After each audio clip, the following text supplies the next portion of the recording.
வணக்கம்ங்க. சனிக்கிழமை காலையிலேயே வந்துட்டு சமையல்லாம் முடிச்சுட்டேங்க. ஆனா திடீர்னு பார்த்தீங்கன்னா, ஊருக்கு போற பிளான் ஆயிடுச்சு. அதனால பாதிய பேக் பண்ணி எடுத்துட்டு, பாதிய வந்துட்டு ஹஸ்பண்ட்க்கு வச்சுட்டு ஊருக்கு கிளம்பிட்டேங்க. நம்ம ஊருக்கு ஒரு நாளைக்கு 2 தடவ தாங்க பஸ் வரும். அதனால அப்பா வந்துட்டு பிக்கப் பண்ணிட்டு போயிட்டாங்க. ஏன்னா நான் போறக்கே வந்துட்டு 5 மணி ஆயிடுச்சுங்க. அப்புறம் போய் அவங்கள கொஞ்சம் நேரம் கொஞ்சிட்டு, அதுக்கப்புறம் தான் சாப்பிட்டேங்க. மத்தியானம் சாப்பாடு சாப்பிட்றதுக்கே ஒரு 5, 5:30 ஆயிடுச்சுங்க. அப்புறம் சாப்பிட்டு போட்டு தோட்டம் போயிட்டேங்க. போய் அந்த வாரத்துக்கு ஏதாவது செடி, இல்ல காய்கள்லாம் காய்ச்சிருக்கு ஏதாவது பறிக்க முடியுமான்னு செக் பண்ணிட்டு இருந்தேங்க. காயெல்லாம் பார்த்தீங்கன்னா, கொஞ்சம் பிஞ்சா தான் இருந்துங்க. இன்னும் நல்லா திரண்டு வரல. அதனால அப்படியே விட்டுட்டு வந்துட்டேங்க.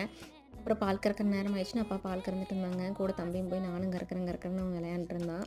அப்புறம் பார்த்தீங்கன்னா, சீப்பாங்கொட்டை வெட்டி குடுத்தாங்க. சீப்பாங்கொட்டைன்னா என்னங்கன்னா, அந்த நொங்கு இருக்குல்லங்க, அது வந்துட்டு பனம்பழமாகி கீழேருந்து முளைச்சு வந்தா, அதில வர்றதான் சீப்பாங்கொட்டை.